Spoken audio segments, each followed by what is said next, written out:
welcome to the best damn movie channel on planet Earth, the John Campea Show, coming to you live from the middle of nowhere, California. We are so happy to have you here. Thank you for joining us. John is in Vegas, so I am in the captain's seat today. My name is Chris Carr, and I am super excited to be here with you while we talk about all kinds of good stuff, movies, movie news, streaming, all sorts of good things. But the best thing probably ever is the Duke of Dope Discourses with me, the guy who I have so many issues with, my partner in crime, Robert Burnett. Hello, Chris. How you doing? How are you today? I'm excellent. I got my butt pat. I'm tall. I'm feeling good. You always stand tall in my mind. Oh, thank you. I appreciate that. Joining you all in the live chat is Mr. Ray Ora. How you doing, Ray? Or not. We'll find out. Making sure everything runs as smoothly as possible is producer Jonathan Boyko. Hi, Jonathan. Smoothish. And joining you guys, too, also in the chat and making sure I say all the right things, hopefully, is Taylor Gonzalez. Hello, good morning. And then, super exciting, we still have John here. He is Skyping in from his hotel room. Hi, John. I'm in Vegas, but I'm still here, like a floating head of the Wizard of Oz. Look at that commitment. The man behind the curtain remains. Wonderful. Well, guys, we have a ton of stuff to do today, so let's just jump right into it. And the first thing is this. Our Off the Top begins with James Cameron, who is talking about how he's still got at least 6 films in him before he's retiring. Right, this comes to us from the folks over at IndieWire. He plans to make at least 5 or 6 more movies, half being Avatar sequels. Now, we all knew he was going to be doing the Avatar thing for a long time, right? He's got a lot of those movies in him still, and those take a while, if Way of Water is any indication. Yeah, 13 years. Right? You know, just a tiny little film, a nice indie flick that he's just been working on, this lovely little auteur. He said he would have to train somebody on how to do all of the things that he wants to do for Avatar, and no matter how smart you are as a director, he can't really do that. He can't pass on the reins. So when you hear this news about him still doing all these movies, Rob, what do you think? What does that make you feel? Well, you know, I think what we've seen is we've seen directors like Clint Eastwood. He's making movies at 90. Mm-hmm. Ridley Scott is in his 80s. Scorsese's in his 80s. Well, just turned 80.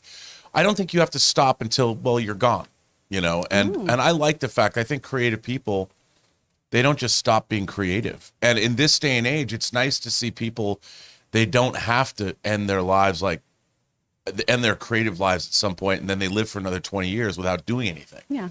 It's a different time. I want to see more James Cameron, or I'd love to see more original movies from him too. Mm-hmm. Not just the Avatar films. You're looking for more fresh IP from him? Yeah, unless Avatar 2 is, great. But he's got what I like about these Avatar sequels is he has a plan. He worked with a group of writers, and they've done the work already. So I'm deliriously excited to see this movie. We're 15 days away. Yeah. But here's the thing. What if, I'm not doubting him, what if just people don't watch Avatar? What if it doesn't make money? What if it's a bad film? Do you think he'll still go buy this? I mean, if no one sees this movie, which I very much doubt, then yeah, I'm sure they'd put the kibosh on this. But like the outcome is a disappointment to him. Do you think he'll still stay on track? I think they'll at least make Avatar 3. Probably. Because they've shot some of it already. Oh, okay. Yeah, John, I want to kick it over to you. I know you're a very big Cameron fan. What do you think of him saying he's probably going to retire around the ripe age of 89? Is it the new 50? Does he have 6 more movies in him? I'll be honest with you. I just like hearing a director not saying, well, I'm only going to do one more. I like hearing that we've got 6 more films we're going to do. I like that. And it's really interesting, too, because when he's talking about Avatar, like the possibility of Avatar 6 and 7, he's like, well, I would have to train somebody to do that over the next couple of years, because no matter how smart you are, you're not smart enough to do this, which I thought was really interesting for him to say. No, again, I love the fact that he's not looking at the end of his career. He's looking at his future projects. James Cameron's a creator. And I like what you said, Rob, like he should be looking at creating until he can't create no more. Right. And if he's looking at going to he's 89, 95, whatever, if he's still got all his faculties about him, go for it. I think this is great. Awesome. Well, guys, of course, we turn the question over to you. Do you think James Cameron making 5, 6 more movies is a great plan? Do you think he needs to have Avatar be his swan song and be done? Let us know your thoughts in the comments down below. All right, with that down, let's get into our next Off the Top, and that is this.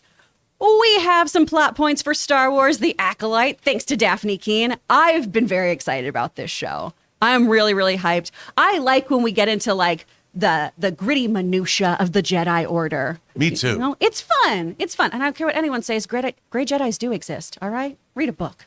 Go check it out. But this comes to us from the folks over at Star Wars Newsnet. So we've got this lovely description here that says, I mean, as you know, it's set 100 years before the prequel movies, and it's kind of an explanation of how the Sith infiltrated the Jedi. It's a Sith-led story, which has never been done before. It's been really fun to film. The cast is amazing, and the director and crew are just lovely. The whole experience is wonderful, and I'm already excited for people to see it. And that comes from Dafne Keen herself. I mean, I'm really hyped about a Sith-focused story. I think that's going to be really fun to see things from their perspective, because as we know from the novels or from the games too, you know, the light side isn't always the best side. They also do morally ambiguous things. They've done some questionable things. And I think it'll be really cool to get that Sith-focused story. John, when you hear about this, what are you excited about? Well, I've been really pumped about Acolyte ever since they announced it during, what was it, 2.5 years ago now, that Disney Investors Days call. Psyched about the idea of looking at it from the point of view of the Sith. But I've been worried that even though they say they're going to do that, how many times have we seen movies where it's like, now you're going to cheer for the bad guy, but the bad guy isn't really a bad guy. They're a good guy, right? The idea that we may actually look at a Sith-centric story where the Sith is the antagonist or the protagonist, is the Sith is our actual protagonist of the story. And to see that whole idea about how they infiltrate the Jedi Order, I love that we're starting to get these details at this point. I can't wait to see Dafne Keen in this. Because again, I was afraid that it would be called The Acolyte, but it would really focus on some Jedi and who are discovering who this. But to find out from Dafne Keen that this is actually going to be a Sith-centered story, I love it. This sounds great to me. Same here. And I love that you bring up the whole protagonist-antagonist thing here, too. Because for me, some of the best stories kind of turn that on its head, right? Batman, I think, is the most successful when Batman is the antagonist and we focus on the rogues gallery, if you will, as our protagonist. I think that's when the story really thrives. So I'm really excited to see how that works here for this. Rob, what are your thoughts? Well, I'd like to delve into more of what do the Sith want? You know, they I would love to hear more Sith philosophy, because okay, you've inherited. I've always felt this way about stories about the devil, like coming to the earth. Like, let's say the devil were to win. When he comes down to Georgia? Devil, yeah, absolutely, because he's in a bind. He's willing to make a deal. Rob and I like to sing it off camera together. Yeah, we sing the Charlie Daniels Band song "Devil Went Down to Georgia." But like, if the Sith win, and essentially we saw them rise to power at the end of Revenge of the Sith, what do they want to do? Like, do they want to take care of like public schools in the Star Wars universe? Yes. And I mean that tongue in cheek, but in a way, I would love to know what do the Sith hope to accomplish by taking over? Mm-hmm. And I hope that the Acolyte, the name itself, I think we're going to learn a lot about that. And that's the thing I'm most excited about is I love seeing the Star Wars universe expanded upon. Andor did it such a great job of showing why is an empire bad? What is the reason that we need to defeat this? And we saw this. And how does the rebellion begin? I think all of that backstory just accentuates the Star Wars universe. And I have to say, I'm really excited for the show. And I'm hoping that the Acolyte really drills down on the Sith and what exactly they want and how they work. So I can't wait. They have to be worse than the villains we're watching on Andor right now, because they are the top level evil, right, in the Star Wars. Well, theoretically, a lot of times the Sith, it's just giving in to hate, you know? And I think we can argue that a lot of good people give in to feelings of hatred every now and then, you know? Sometimes, you see it every day on the 101, right? Like, we're trying to move through our lives. Surrounded by the Sith. Kinder, gentler people, but, you know, that's a lot of what happens with the Sith is want, desire, hatred, those things. Does that make you an inherently bad human being? Because what I think they were doing to Bix in Andor was pretty brutal to, like, you know, whatever they were doing to her. It has to be worse than that, right? That's what I think. Or, I mean, all good villains think that they are right. Right. Correct, No one ever thinks they're the bad guy. You feel justified in your own cause, typically. And what we've mostly seen in the past with Star Wars is more of that kind of mustache twirling, I'm the bad guy, I kidnap princesses and do bad things. which I think has a time and place. I think those stories are super fun, but it is exciting to see them delve more into, is there someone who's truly right or truly good and truly evil and truly wrong? But time will tell with this show. Guys, let us know what you think about this plot point for The Acolyte. Are you super excited? Can you not wait to see Dafne Keen? Let us know your thoughts in the comments down below. All right, y'all. As you know, this show is brought to you in part by Mint Mobile. Thank you so much, Ryan Reynolds. We really appreciate you. And so, of course, we are going to cut to our Mint Mobile hotline question of the day. If you want to have your voice heard on the show, just call this number. It is absolutely free. Go to 951-268-4259 and give us a call there. This question is going to be regarding a potential Guardians of the Galaxy 3 trailer being seen.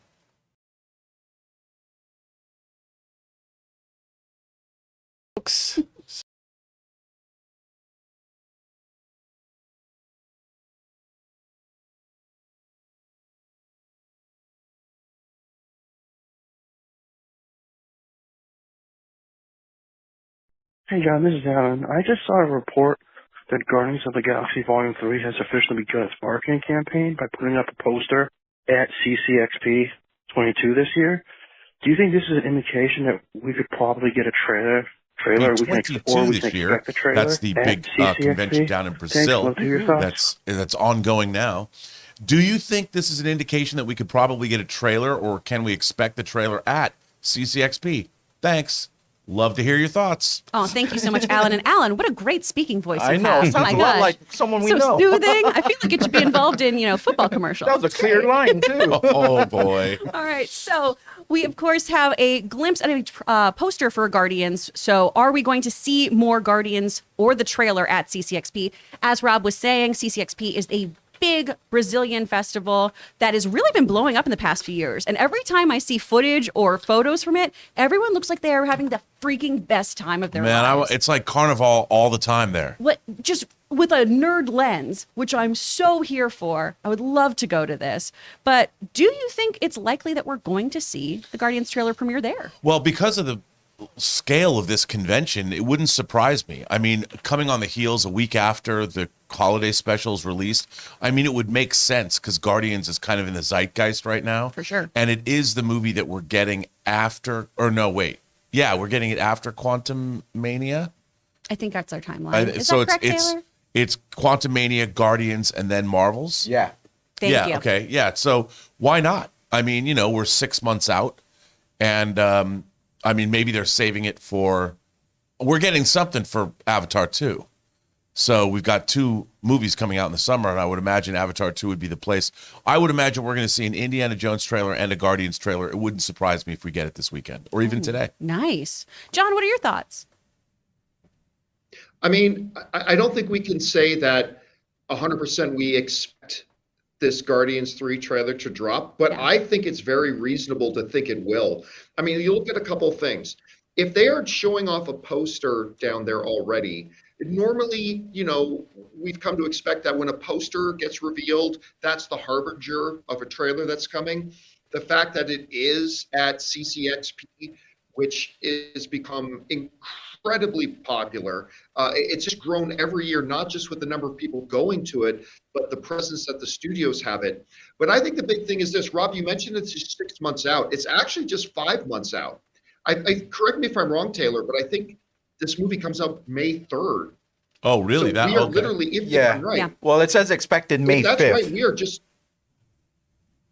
May 5th. Yeah. It said on I'm on IMDb, so you never know. So it says expected May 5th. We're only 2 or 3 days away from it being literally just 5 months out. Yeah. And we are now getting into that window where they would start showing this stuff. Now, you can make an argument against that, saying, well, they're going to want to keep the attention on Quantum Mania right now, and that's a valid argument. But I think if you're at an event like this, I think you're right, Rob. I think Indiana Jones is going to get shown. I think there's going to be new Avatar. I still think we're going to get a new promo for Quantum Mania, but I'll so far say this, I will be surprised if they don't drop a trailer or teaser of some sorts for Guardians 3, especially with the holiday special being out now and Guardians being forefront on everybody's mind. Now's the time to drop it. I agree. So. Real quick, could I just get an over-under from everyone in the room on what we think the likelihood is? I'll start with you, Rob. 40%. Okay, John? 65. Ooh, Ray. 100%. 100. Oh, dang. Hot Toys bet kind of territory. No, I'm going by with the poster release. Okay. They're gonna show something from it or talk about it, or it's gonna appear somewhere there. I like it. I agree. All right. I think we're going to probably get like a 75 in there. I'm Just go cautious. 100 with me, Chris. Do you want me to go 100 with you? I'm Because you're so already scared. halfway there. I'm Come scared on. after D23. I don't trust or love anyone. Come on. Okay, 100%. Rob gets us a hot toy. 100%, and Yeah. Rob has to buy us a hot toy. He just threw it in there. 100%. Well, what are you, my manager? You said Yeah. 40%. He's gonna read your You said scripts and buy you 40%. hot toys. That's how bets work. A small Ray just hot toy. decides them. Small There one. are no small hot toys. A cost baby. Yeah. Just what? give us a little one. Those hot toy cost babies. There you go. All right, whatever. See? It's fine. You talk, Rob. Well, guys, the question is up for you. Do you think they are going to drop the Guardians 3 trailer at CCXP? Let us know your thoughts in the comments down below. All right? Now, with that all down, before we get into our main topics, guys, we are going to take a quick break to thank one of the sponsors of the show, the good folks over at Stamps.com. We want to thank a sponsor of today's episode, Stamps.com. Guys, it happens every holiday season. No matter how prepared we think we are for the season, it always turns out we're nowhere near as prepared as we thought we were, especially with our shipping. And right about now, seasonal excitement, or dread as the case may be, is really starting to settle in, especially for small businesses. Slaying through traffic to the post office, inboxes more like a blizzard than a winter wonderland, rushing to send cards and gifts to your loyal clients. The good news is it's not too late to get your holiday mailing and shipping under control with Stamps.com. Sign up now and you'll be printing your own postage in minutes. Because Stamps.com is your one-stop shop for all of your shipping and mailing needs. Get access to the United States Postal Service and UPS services that you need to run your business right from your computer. Up to 86% off. So this holiday season, trade late nights for silent nights and get started with Stamps.com today. Sign up with promo code Campea for a special offer that includes a 4-week trial plus free postage and a free digital scale. No long-term commitments or contracts. Just go to Stamps.com, click the microphone at the top of the page, and enter the code Campea. And thank you again to Stamps.com. Remember, guys, when you use those Campea codes, you're not just helping us out, you're getting yourself a tasty deal too. So be sure to use those, all right? Now, with everything out of the way, let's get into our main topics. And how do we select those? Well, it's easy. You help decide what we talk about on this show, all right? You just go ahead and you email us your thoughts. Go to thejohncampeashow.com/contact. Again, this is free. Submit your questions there, and if we deem them worthy, exciting, appropriate, maybe, just maybe, we'll talk about them here on the show. So, Rob, what's our first main topic? Well, Chris, our first main topic comes to us from Sam Man. Hey, John, I just saw that Tulsa King has been renewed for season 2. It's also being reported that the premiere has just topped the premiere of House of the Dragon. Whoa. Is that true? It seems like people are really liking this show so far. What do you think of these big numbers and it being renewed for a second season? Thanks, and bring on the filthy. Oh, thanks so much for writing that in, Sam. And yeah, Rob, those numbers sound bananas, right? That's 'Cause huge. House of the Dragon was big. I mean, big, And big, isn't big. this only on Paramount Plus? It's only on Paramount Plus, but the numbers do not lie. So let's go to this from the folks over at Variety. Tulsa King has been renewed for season 2 at Paramount Plus. The renewal comes after the series debuted on the streaming service on November 13th. On November 20th, the premiere episode aired on Paramount Network following a new episode of Yellowstone. Following Yellowstone's never a bad thing. In that airing, the series drew 3.7 million viewers, making it the best new liner cable premiere of 2022. Tulsa King scored as the #1 new series of the year, topping all others, including the Game of Thrones prequel House of the Dragon. With its preview on Paramount Network and on Paramount Plus, it shattered records, driving us to our biggest new sign-up day in history, which is why we instantly greenlit season 2, said Chris McCarthy, president and CEO of Paramount Media Network and MTV Entertainment Studios. Woo! Wow. It's good to be king. Cheating. I mean, That's cheaters. That's They're cheating? cheaters. Following Yellowstone, that's cheating. that's just smart. No, that's smart. When you're in a That's good smart lineup, play. come on. That's why TGIF was so fun, right? Or Must See Halo TV should have Thursdays. followed Yellowstone. So There should might Star have been Trek. hope then. There might have been hope. But, you know, Rob, I know you've gotten to check this show out. I still have not. I'm really excited to just kind of binge through everything. Also, I'm really excited to know that I auditioned for this show now because it was not called Tulsa King when the script came across my desk. Oh. So I'm excited to watch it. I caught up with the second episode. I love this show. Yeah. I think, again, Taylor Sheridan, Taylor Sheridan, that guy is, first of all, the idea that Stallone's finally doing his first TV series, and this is it.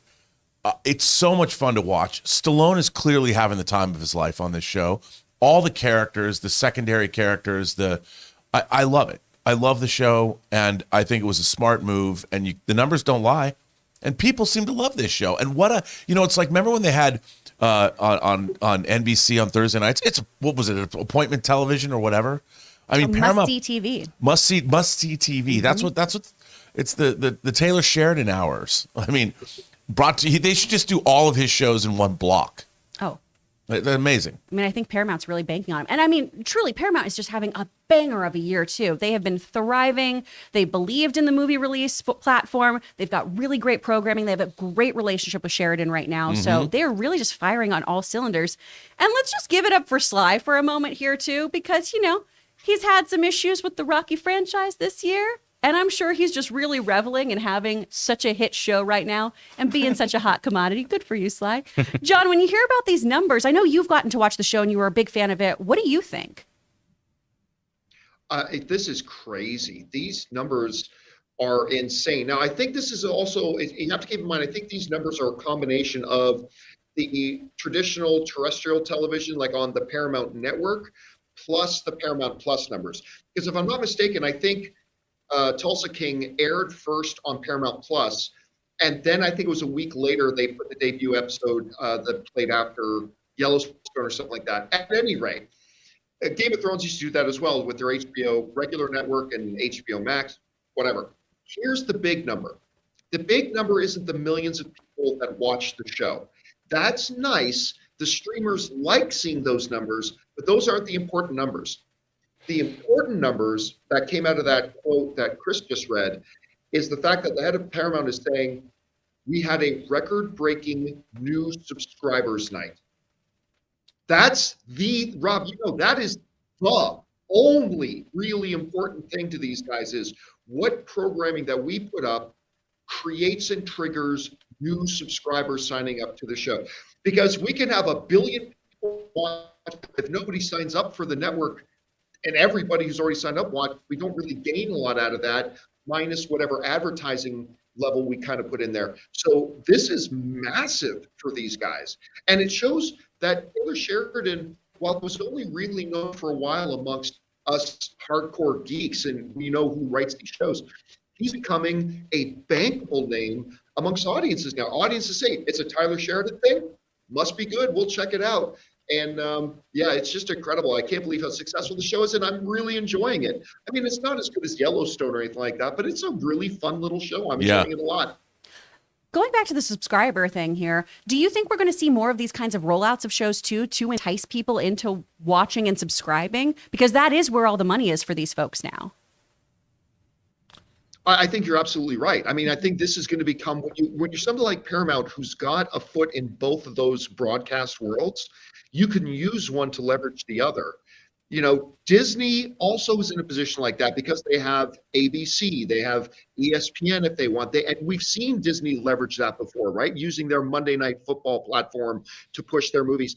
If Paramount can do the same thing, I think that's going to be something you'll see these streamers doing more of moving forward.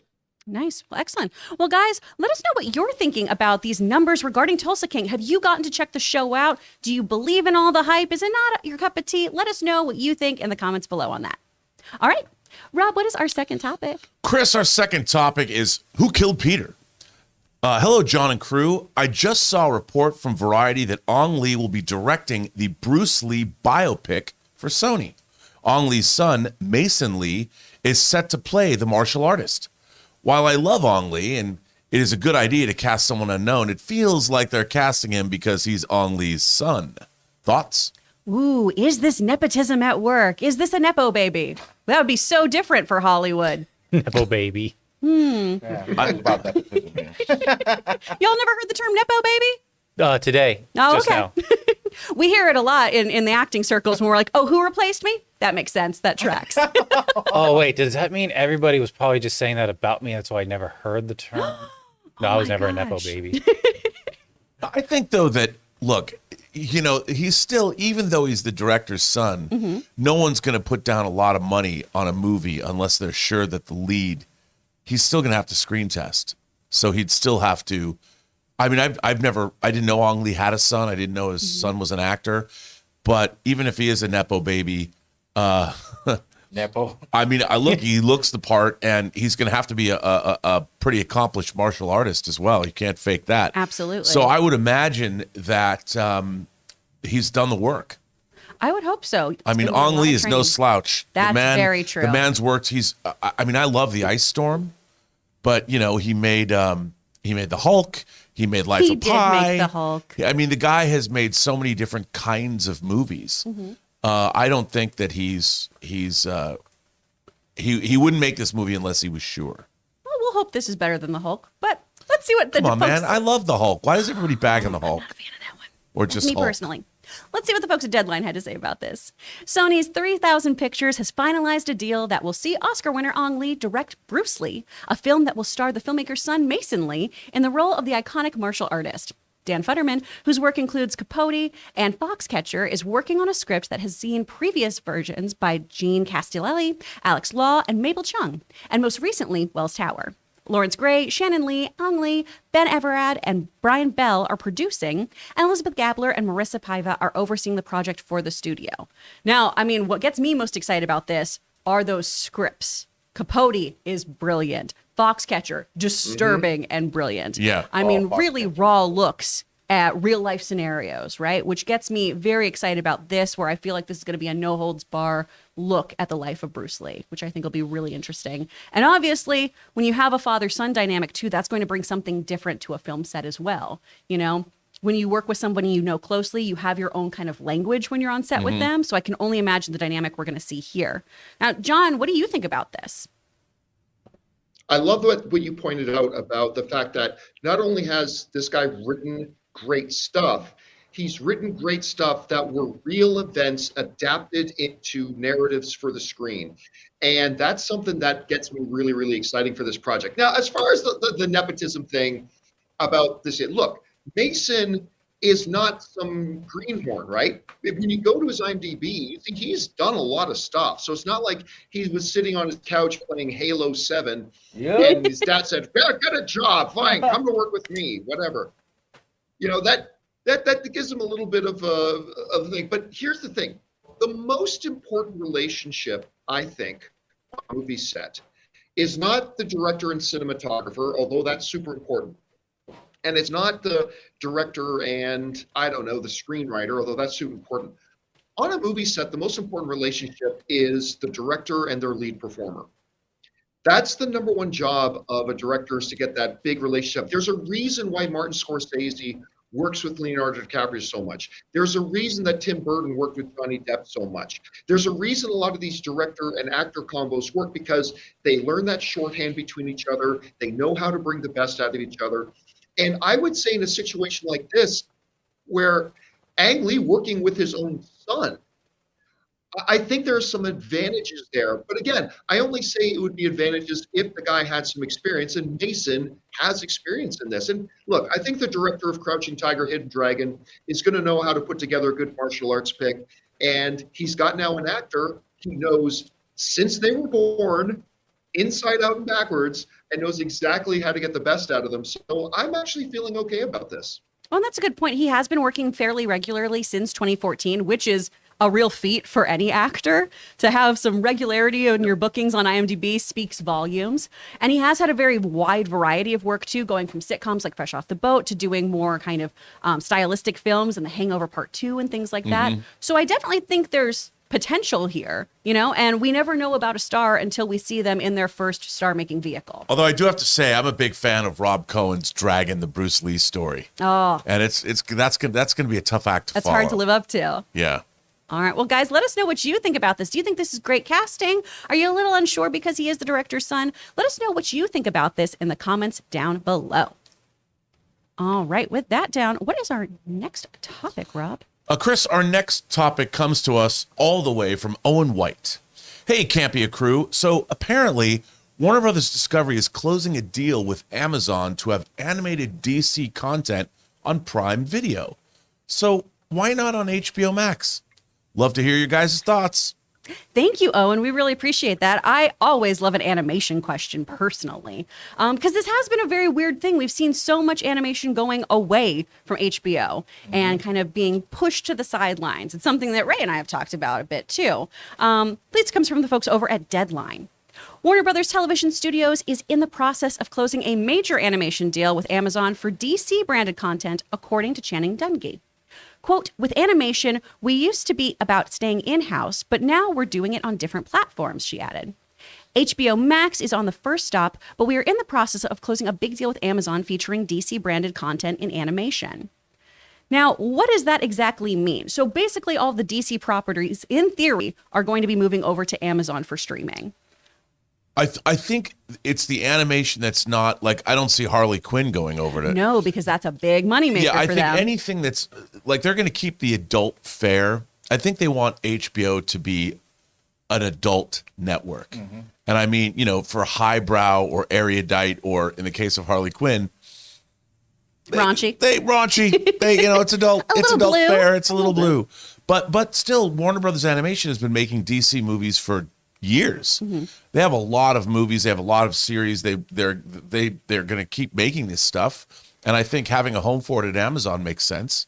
Well, and a lot of the things, to your point about adult content, is, or more grown up, mature, not necessarily adult. You have things too, though, like Judas Contract or the recent Killing Joke, which, Right. have very mature themes and everything, but also just didn't really land well with audiences. So I'm wondering, is this also kind of a picking and choosing of where elite fare goes versus things we've done in the past? Are we kind of cherry picking throughout here as well? Yeah, I don't know. But I mean, I think that they have a much more wide field, an open field with which to make content now. And I think it's really good for their brand. I mean, obviously with DC Studios now, they're going to want to ramp up animation production the same way they're going to ramp up live action material. And it makes sense that they have an outlet, someplace to put it. I completely agree. I'm hoping that, especially because some of the original content we've seen from from Amazon, particularly things like Invincible, have been so bombastic and fun that this will really just kind of open up some floodgates for some really cool content to be made as well, still under the DC banner. John, I know you are a huge animation guy. I know, the animation guy. What are your thoughts on this? Hey, I'm just kidding. I love man. animation. I just haven't been really big on DC and Marvel's direct-to-home video animation. Which is fair. Listen, couple thoughts here on this. First of all, you're right, Rob. I mean, they do have that delineation between, I think, the more hardcore, for mature audiences, probably like a Harley Quinn, things like Invincible, things like that. They'll probably keep that stuff on there. They made it pretty clear that HBO Max is going to be a certain kind of place. It's not going to be a bazaar where you find everything in there. You find everything from children's programming to, teen programming to adult programming. They've made pretty clear that HBO is going to have an identity. And a lot of the animation stuff may not fit in with that identity. But as a company, they still had a fiduciary responsibility to create content and make money from it. And if you can do that, and we see other networks do this as well. It's not like it's just Warner Brothers. Lots of networks do this where they produce content and then another person airs it, right? Okay. But guys, everybody is missing the most important point here. David Zaslav, once again, is confirming that he is the smartest motherfucker in the room. And here's how he did it. Who is their competitor? Amazon, Netflix, stuff like that. That's their competitors. And they're also their customers, but it's their competitors. So what has David Zaslav and his team just done? I mean, yeah, I could pay for advertising on other networks, or I can get you to put my shows on your network with my branding all over it, promoting the DC brand, and you are paying me to do it. That's what David Zaslav and Warner Brothers just pulled off. They've got one of their biggest competitors, Amazon, who's going to be putting up content that they don't want to put up on HBO anyway, that's going to be promoting and putting front and center the DC brand, the DC content, and DC characters. basically being one big walking billboard for DC. And instead of having to pay to get that done, Amazon is going to pay them to market their material for them. It's a brilliant move. This is like 3D chess playing kind of stuff, or whatever kind of chess they play in Star Trek, Rob. 3D, That's correct. the level of thinking this is. 3D chess, that's the kind of thinking they're doing here. I think the move is brilliant. And here's the thing. If you're the type of person that does like that kind of animated content, the straight-to-home video animated content, well, this is great because it means that Warner Brothers is saying, okay, yeah, it may not fit with what we want HBO to be, but we're still willing to produce this content and we'll find homes for it. So if you're a fan of this stuff, you get to watch it. Guys, this is a win-win-win-win. It's a win for Amazon. It's a win for Warner Brothers. It's a win for the content creator, and it's a win for the audience. It's a great move. I love this. Absolutely. I think it really is super financially viable. And I'm hoping, too, that it means not just DC properties, but other things that were kind of under the HBO banner. Things like Cartoon Network will once again find a home, because I know so many of those animators were really just heartbroken about all the hard work of their teams, just, Kaiser Sozeing. So it'll be nice to hopefully see animation live somewhere else. Ray, what do you think about all this? Let's not forget that I think Sony actually signed a deal with Amazon too to show that what was it? Silk to go on there. Oh, yeah. Yeah. So they're slowly building up to maybe even house all the good animation stuff at would be really Amazon. rad. I mean, Crunchyroll. Here's looking at you. Okay. What I've been doing, like let's say before Black Adam, I went on HBO Max and watched Superman, Shazam and Superman, that one animated film, which I really liked. I watched the other day Justice League Frontier, which is like one of my favorite animated films, and I watched that before Justice League, the movie. I am kind of sad because like instead of Black Adam and that cartoon being on the same thing, I have to switch over. But it works out for both companies. I mean, both will do well in this merge or whatever this transaction. So, By the way, is Silk animation or is Silk live action? I thought it was an animated. I think it's I live believe action. Silk is going to be live action. I'm sorry. I thought it was live But- action. I'm sorry. No, but it's a great point to bring up, though, that they are taking all these different superhero properties from DC, from Marvel. Crossover event at some point, maybe? Who's to say? And I mean, truly, though, this is a great game to get in because right now, I mean, Netflix honestly has been dominating original animation lately. They've been doing really, really cool stuff. That's where most creators are heading to do really neat, interesting things. Look at Arcane. Look at how much stuff DreamWorks is churning out on there. Cyberpunk. Exactly. So I think Amazon getting into this game is really smart for them, too. But guys, question's up for you. What do you think about this? Do you think all these things should lean over onto Amazon, or do you think they should have been on HBO where they belong with all the other DC content? Let us know what you think.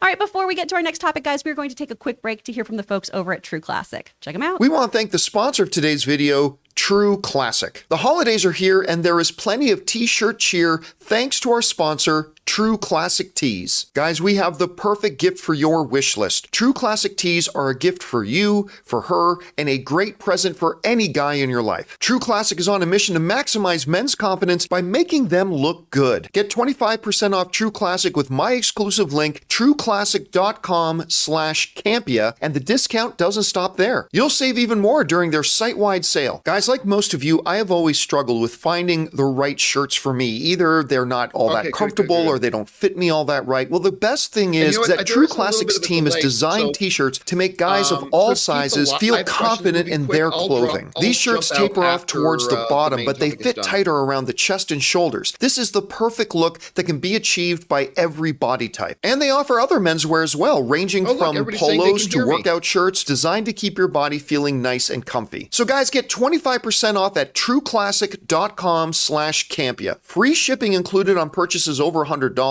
That's 25% off at trueclassic.com/Campea. And thank you to the folks over at True Classics. We hope you enjoyed that behind-the-scenes look as we talked about how the show works and where I screwed up. It's I'm live. so glad I wasn't in the middle of one of my standard homophobic rants. Oh my goodness. Oh my Goodness gracious. I wasn't in the It's middle of all one of love those. on this show behind this Oh, theme. John, you love everybody. You never do that. Exactly. Well, y'all, we are going to get into our final topic of the day, and we don't have an email for this one because this is hot off the presses. This is breaking news. This dropped about 20 minutes before we were prepping for the show. We have a Transformers trailer out. Woot woot. I mean, I'd forgotten that this movie existed. I too. was yesterday years old when I heard that there was. I completely forgot this movie was getting made. Yeah. Same On here. open mic, I'm like, wait, hang on, everyone stop. Is this animated or It was yesterday. literally someone sent that question. I'm like, this is the first time I've heard there's a new. I mean, you truly were dumbfounded. You're like, Yeah. wait, what? What was that? And when Taylor texted all of us this morning, the link too, I was like, oh, I forgot. But we do have Rise of the Beasts. We've got this trailer out for the first Transformers Rise of the Beasts. And honestly, y'all, this looks badass. I watch this. I'm like, you know, I'll watch anything with giant robots, Yeah. ninjas. I mean, it's ninjas, something else, and then robots. I'm so proud of you for censoring yourself today, yeah, but come I'm here. just saying, and I'll high five. But come on, as soon as you see a mechanized giant, basically mechanized King Kong, It's so rad. I'm in. It's so cool. It didn't matter what happened after that in the trailer. No, the effects looked amazing. And I mean, as someone who grew up too watching the cartoons and watching Beast Wars and all of this and everything, this just looks so fun and epic. Doing this kind of past, present, and future take on the Transformers franchise and having those different entities in there. Optimus Primal with Optimus Prime. Like, Oh man, come on. I'm so excited. I love the fact there's barely any people in this trailer, just like I I know. like my Transformers. It's Anthony Ramos, and then we're fine. Yeah, it was like, is there a love interest? Doesn't matter. We It's don't great. care. Let's see cars transform. That's all I want to see. It's beautiful. Ray, you were checking this trailer out, and you looked Ray very was loving it. He animated. was vibing. Ray was totally. You were like a little kid over there. It's just because when I saw RC and the way they made her form, like on there, I was like, I didn't want that toy when I was younger, but now I want that toy. I mean, because she wasn't a cool character to me when I was younger. I'm not no whatever, but she didn't do anything. She turned to a bike, but everyone else turns into vehicles too. So I guess everyone else is boring too. But I mean, much like Transformers 2 through 4, I definitely heard it and saw them. I don't know what happened in it, but that's how I felt about the trailer. I heard it and saw it. I don't know what was going on. I was asking if this is a follow-up to Bumblebee or follow-up to Michael Bay's thing, but it looks like a mixture of both. Because they did keep Optimus Prime's robot form from Bumblebee, right? That's Yeah, the he's same like one. classic Optimus. Yeah, Prime. which I love seeing. And also, I wish that was Jazz, but the more that I read, it's Mirage. Which still Aw. confuses me because Mirage is kind of like an old money transformer. Yeah. And Pete Davidson's playing with him. And maybe he's going to show us some range and be a snooty, Decepticon. But I I don't mean, know. the fact that this movie, Michelle Yeoh and Pete Davidson, I'm like, that's kind of crazy. It's wild. And if you guys remember the picture that we first got of all the vehicles in that field, the one vehicle that I noticed is missing that I don't think we saw in the trailer is the Volkswagen van. So, but we saw all the other vehicles in that picture, just to point out. Because that's not a Chrysler. Isn't it? It has to be Oh, I think Chevrolet. so Oh, now. does it? Yeah, a It's whole actually bunch Well, of in that Chevrolet, picture, Chevy. there's a Volkswagen van right behind Optimus. And there's a Porsche. Yeah. That should be Ironhide. I would think. I would think that van you're talking about, that should be Ironhide. But it looks like a surf van. Ironhide should be cooler than a surf van. What could be cooler than a surf van? Come on, it's filled with pizza and all kinds of dank nugs. It's a great time. I mean, all I can say is that what I want from a Transformers trailer is to show me that there's going to be somebody squaring off against somebody. And this has a pretty epic running straight headlong into whatever conflagration that we're going to see. It looks, I'm in, man. This looks dope. Even the Air Razor part with, I guess Michelle Yeoh is playing the bird-looking thing, Air Razor. Yeah. That looked cool, too. So, That I looks don't very know. cool. But John is the ultimate Transformers fan. I know. So we're going to take it to him, right? Is John, are you the ultimate Transformers fan, as Ray said? Tell us about your childhood bedroom. I think my term of virginity was extended by several years due to my love of Transformers. It's funny being able to tell people who Sideswipe was didn't impress the ladies. Go figure. That's weird. I'll tell you what, this trailer is awesome. I don't care what anybody says. Shut up. It's awesome. This trailer is incredible. And I'll tell you what, now take that with a grain of salt. That every Transformers movie, even the big bags of shit ones, had awesome trailers. That's all Like but one. even that garbage Last Night movie. Remember that one with Marky Mark? I'm trying to Oh forget my it. God, Anthony that reminded Hopkins, me. man. so oppressive. Yep, and Anthony Hopkins is in it.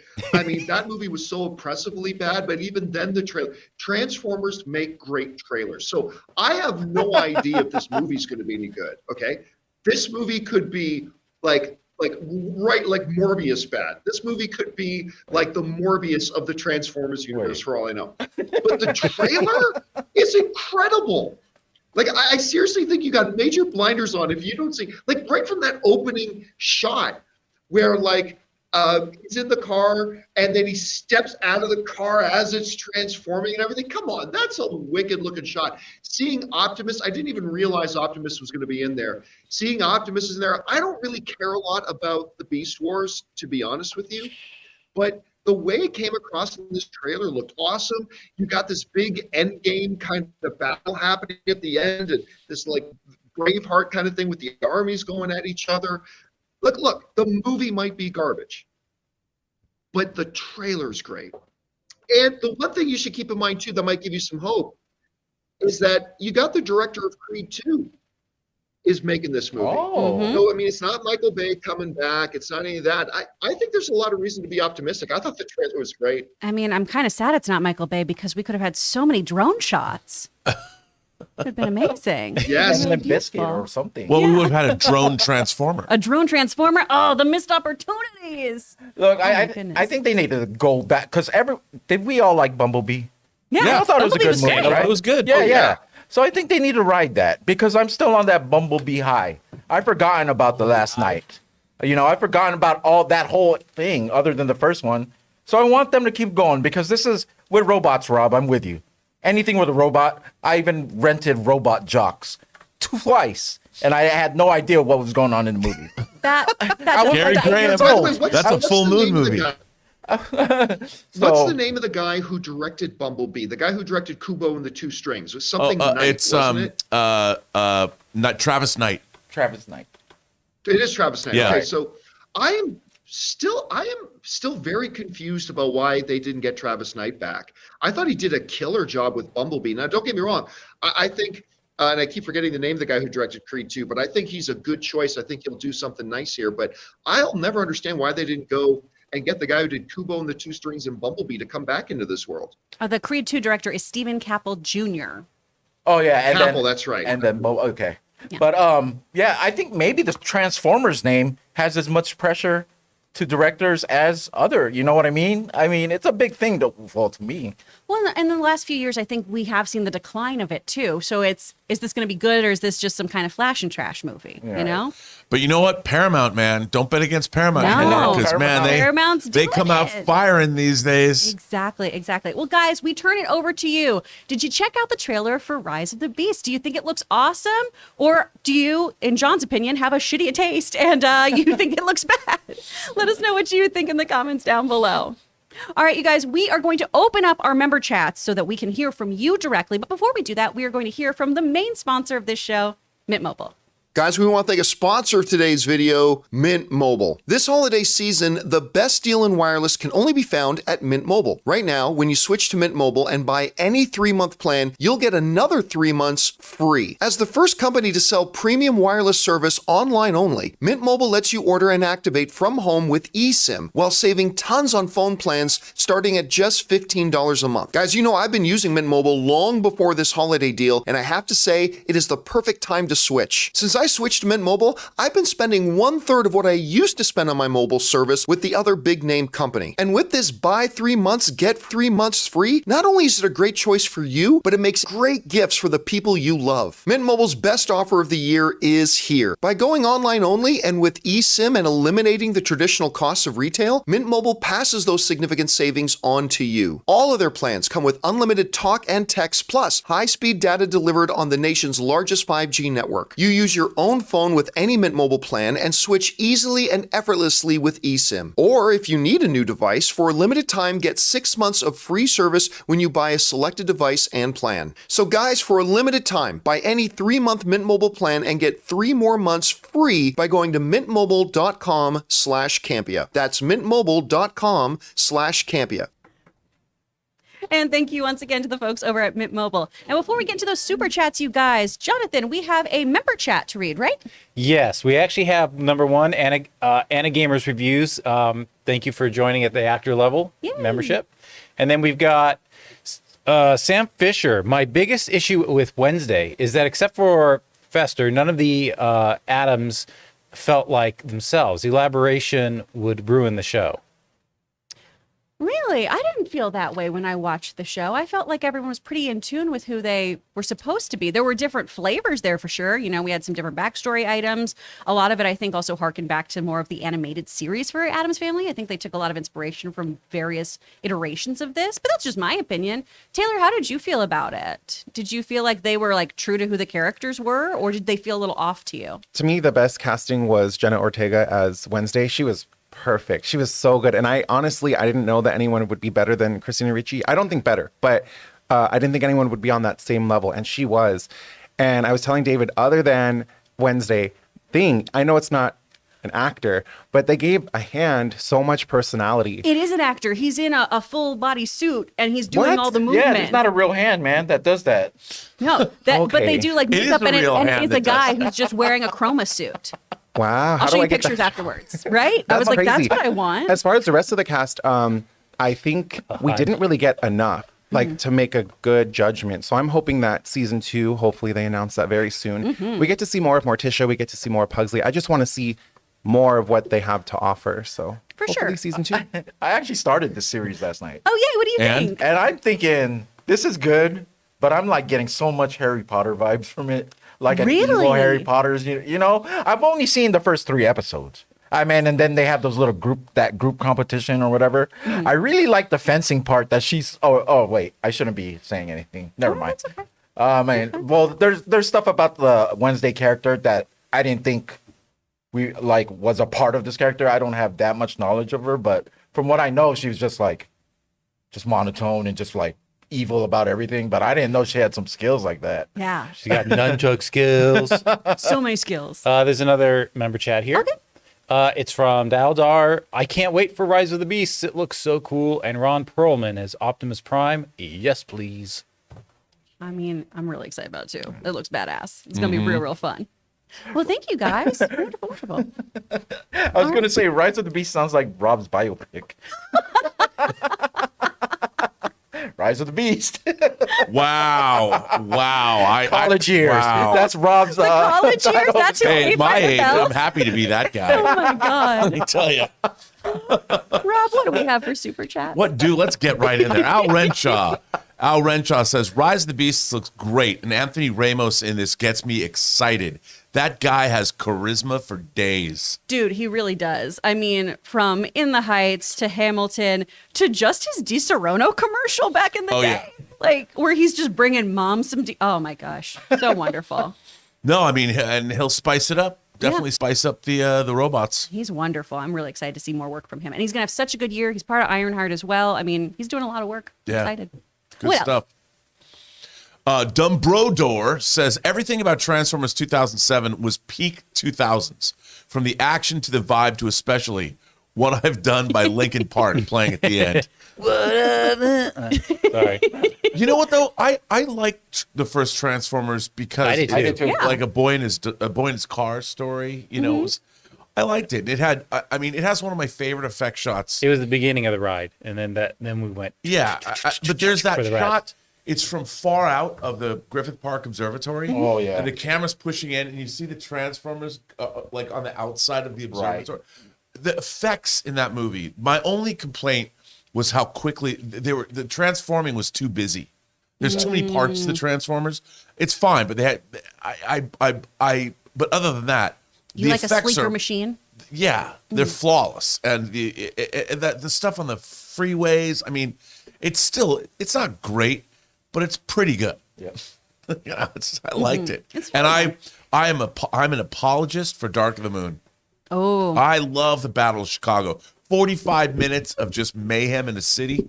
Sign me up. I mean, it was cool. That's what I want. Yeah. Can't wait. Our friend Stubble McShave, how are you, sir? The Sith embrace passion. Love and hate are the two sides of passion. Love is often corrupted and leads to hate. That's why Jedi avoid all passion and are boring. And are boring. Yeah, man, I would totally embrace a Sith. I'd be a Sith Lord. Sign me up. I want to say that I'd be a Jedi, but I mean, when people come really close to hitting my dogs with their car, I go out of my mind. Yeah, but Jedi are guardian, so that's the guardian in you too, though. That's true, but I get like very sweary and scary. I would like to lead a passionate life, and at the end of my life, I can just turn and become a Jedi and become a Force ghost, and then I'm cool. It's not like you're damned for an afterlife in hell. Yes, you are, Rob. Whoa. Maybe I am. But I mean, if you're a Sith, you don't have to be. They call him Rob the Beast, the most fearsome Sith. In all the galaxy. That's my Sith name. Rob the Beast. Jai CSC says, John's not here. How awesome is A Knight's Tale? Friggin' love Knight's Tale. Knight's Tale is awesome. It's He so doesn't like fun. it. Does John not? Does he not? Oh, He might not I like missed guess. that memo. I think it's super fun. Yeah. I love that. When they're Me all too. doing We Will Rock You. It's wonderful. Thomas Dumbledore Thomas says, hi team, Rob, Ray, I'm 100% down for a For All Mankind after show. It's a true generational space odyssey with amazing characters, and it deserves a lot more love. And Ray and I will love that show up on an after show. Yeah.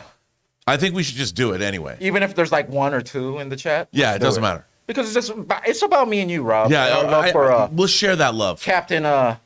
Shoot. What's his name? It's been so long. We're passionate about. Now I'm pretty sure. Kinnelman. That's I'm pretty sure only two. I think it. What's the name? What's the name of that show? It doesn't matter, Ray. Come on, just show the love. Rob's definitely gonna have to take the lead on that show. Take the lead, Rob. I'll call off whenever I don't know names. It's okay. Captain, what's his But I name? really do want to.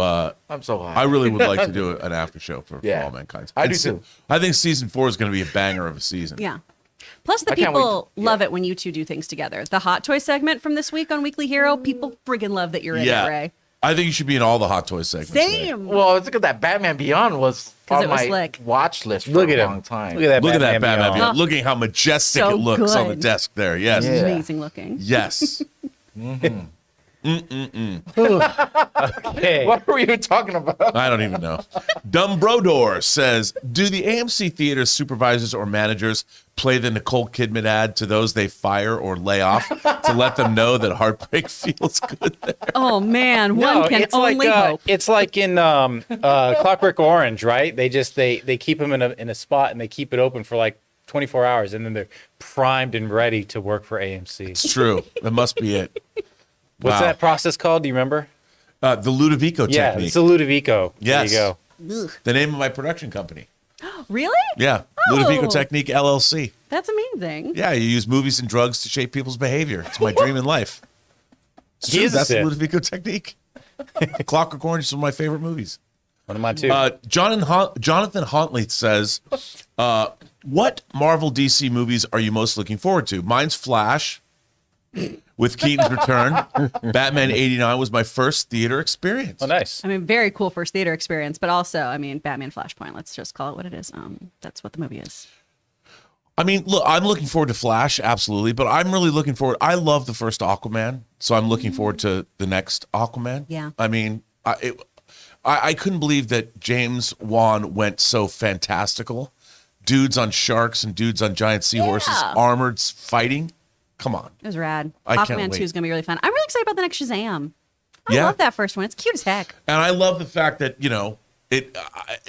Helen Mirren is Yeah. the villainess. I know. Come on. I'm so aware of this, Chris's Rob. husband is very aware of it Yeah, too. Logan lets me know every day. I mean, Helen Mirren's going to have a great year. She's in 1923 with Harrison 18, Ford. isn't it an 18? Yeah, it's or is it 1923. No, it's like, 19? yeah, Oh, yeah, because then they 1923. go to war, yeah. So he's going to have a whole Helen Mirren year to torment you It's with. going to be a lot, yeah. If I you start know? speaking in an English accent a lot, you guys, that's why. I'm just trying to keep up, you know. You know, I could loan you my copy of Caligula on Blu-ray if oh you'd my like. God.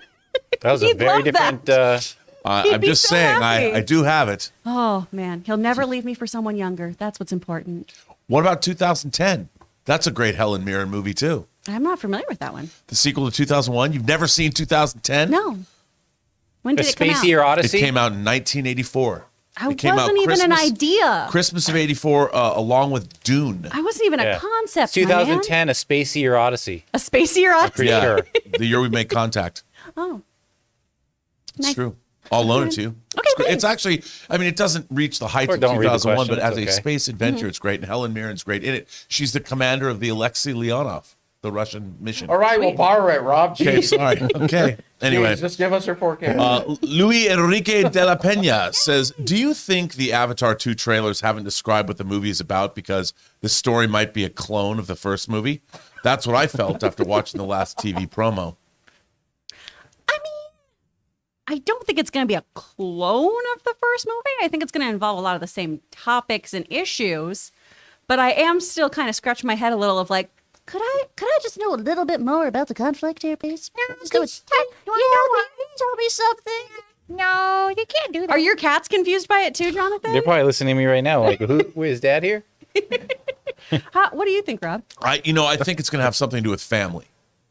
Not like Fast and Furious family. They're Not going like to the that. moon in cars. Fast and the Furious You know, family. meanwhile, at the Hall of Family. No, it's not going to be like that. But I think it's going to have to do with multi-generational things. I mean, within the Na'vi, and then you've got, of course, two tribes coming together, kind of having to figure out how do we work together, and then you've got the humans. Here's the thing. Here's what I don't understand. There must be a reason why the humans are going to torment them some more. Like, you've got a whole planet or a whole moon. You've got Pandora. If somebody wants to mine part of the moon, can't they just have their own? For more unobtainium? More unobtainium. Oh, no. Apparently, it's not as unobtainable as you might think. From what I'm seeing, which I don't get a lot of things, concepts a lot. I thought it was there's the water Na'vi now, and then the land Na'vi, and it looks like there's a civil war. But then the humans come in and they team up and they go against the humans. That's what I think in my head. Yeah, I don't know, man. They don't say much, right? They don't say a lot in that trailer, so I don't know. I mean, I'm just hoping that the third one is going to just start off with like, long ago, the four nations lived in harmony: air, fire, water, earth. But then everything changed when the Fire Nation attacked, and we're just going to go full Avatar. I mean, It's gonna be great. I find myself Full Avatar and Avatar. strangely attracted to Sigourney Weaver's teenage Na'vi, which makes me feel bad. Rob, Just inside saying, thoughts, my friend. she'll grow up. Oh God. Stupid. He What? doesn't even Come on. care anymore.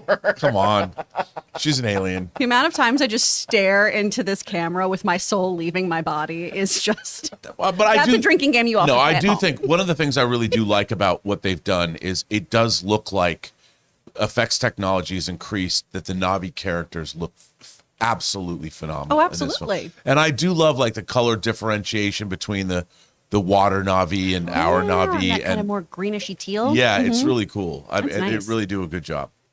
Really good. I Way, can't way wait to bounce back there, bud. Yeah, I really want to see it. I mean, I'm just kidding. People know I'm You're kidding. not saving yourself. Right? Look, I'm really not attracted to the Na'vi. Okay. Just saying. Alex, I mean, as much as I find them to be attractive people, There was a bunch of weird like Na'vi porn after that movie came out. I know it's bizarre. Yeah, Living in the Valley. Someone was like, "Hey, do you want to model?" And I was like, "Oh my gosh, that's so nice." And Logan was like, "Absolutely not. Do not follow up on this." And Yeah, then I no. was like, "Oh, now I understand what this is for." Yeah, no. Logan, come on. No. What's next? Alex Mata says, Anthony Ramos killing it now with In the Heights, now Transformers, and soon Ironheart. Exactly. Yeah, I mean, Alex. he is killing it. And you know what? I love seeing the ride. And what I think is really impressive about him is the different kinds of projects he's in. You know, he goes from being in the Heights to then doing a big franchise property and then doing a Marvel show. I mean, he's got great agents, great representation. He really does. Yeah, He's gonna be a big star one day. I agree. You're doing great, kid. A big star. Stubble McShave says, I think 2023 will be a great year for Universal. Ooh. Well, yeah, I mean, probably they got Christopher Nolan's Oppenheimer coming out. They've got another Fast and the Furious movie coming out. They do not have a Jurassic Park movie coming out, but they're gonna have a good year. I think so too. Yeah. A good year. Lost Anchor Films says, would you all ever do a movie club on the Before trilogy or Wong Kar-wai's In the Mood for Love? Well, Lost Anchor, you and I park our shuttlecrafts in the same shuttle bay because guess what? The Bobster here is getting on 4K tomorrow. Bobster, what? Wong Kar-wai's In the Mood for Love. Ooh. Wong Kar-wai is one of my favorite directors. That movie might be his masterpiece. Mm-hmm. And it's, of course, got Tony Leung in it, who looks, I mean, peak Tony Leung. And he's wearing linen suits in the rain in period Hong Kong. What's not to love? Dang. And then, of course, the Before trilogy, I have all those on Criterion disc as well. Nice. I love those movies. Those are incredible. Here's the thing about that. I would love to do, we did a whining about movies, my girlfriend Elizabeth and I, for In the Mood for Love. I don't know if anybody would watch a movie club on In the Mood for Love. It's not a film that our audience is necessarily aware of or knows. Would you talk about it on your channel? Yeah, no, I would. I do all the time. And what's your channel?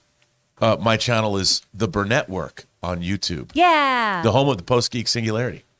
Punch that subscribe button. So yeah, but both of those, the Before trilogy and In the Mood for Love, are wonderful, wonderful movies. Incredibly romantic. And yearning, though. In the Mood for Love kills me, man. CJ Rebirth says, since everyone here is here today, sorta, and all love here, Ray, but what would be the laugh out loud moment of the year? Hot dog on a stick, or that we trade talk and do math? Ooh. Oh, But that wasn't this year. yeah, that was No. this year. That was like a couple years ago, I right? think Rob's he'll grow up soon. It's mine. For this I think He'll Amy grow up wins. soon. Yeah, for me, it was. For me, it's Amy. It's Amy. Oh yeah. Oh Amy. yeah. The green bean, yang, yang, yang. I Oh, couldn't yeah. even. Yeah. I lost it. I didn't know Yeah. if I was ever going to come back. I from know that. you're dying. You dead. I was You dying. She's Amy Newman is hands down one of the funniest people to I love ever her. grace planet Earth. I love Yeah, that girl. She's brilliant. Oh, I love her so much. So there's your answer. She's a comedic genius.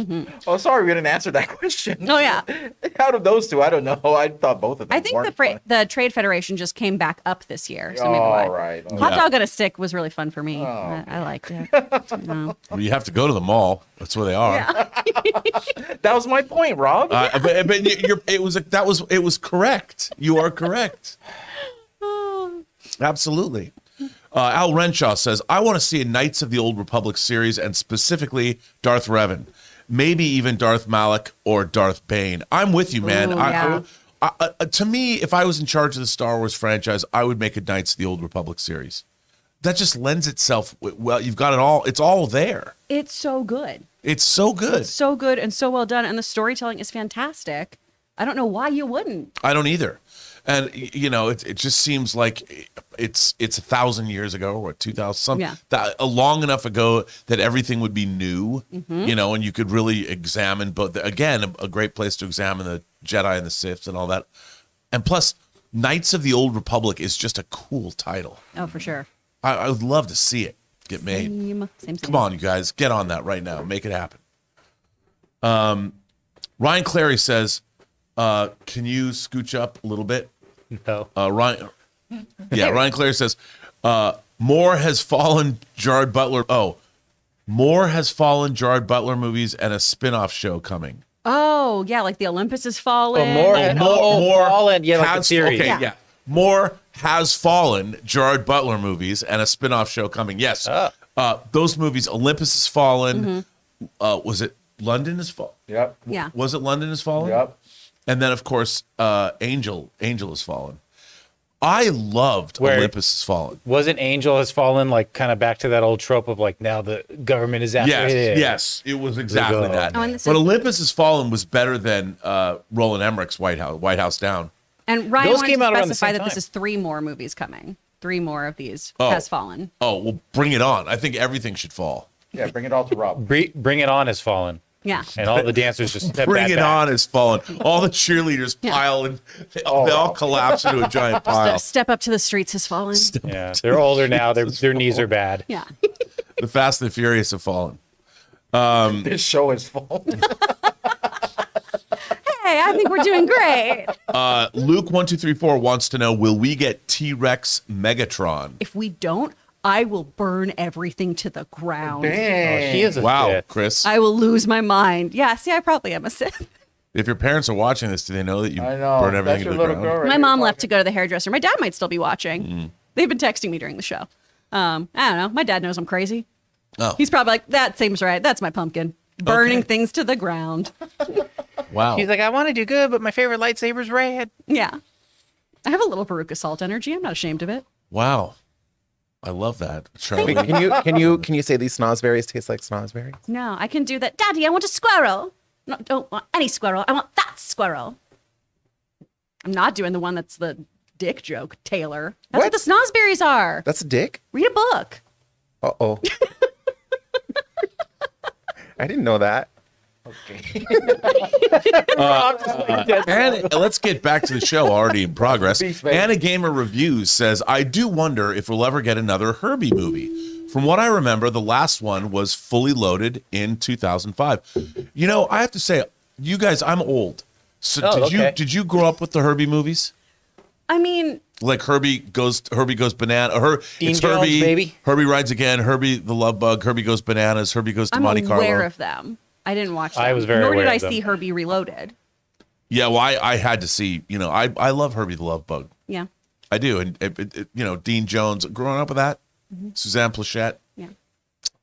Those are the days. Kids are like, "What are you talking about?" I feel like because of the cyclical nature of things, so there surely will be another Herbie reboot at some point. I just don't know if our culture would support another Herbie movie. Yeah, You know what? Lindsay Lohan is on the up and up. that's true. She might come back. It'll be called Tesla. Because of the Tesla. Is it Tesla? I have no idea what No you're one talking would write your be jokes, right? surprised by I'm that, sorry, that bye. one being sentient, though. I assume all Teslas are here to kill us. I'm yeah, not sure. that's true. Johnny Weiner says, "Yes, finally, Transformers are back. I am so happy. Been loving Transformers since multiple cartoon toys, comics, even the movies, even the so not so good.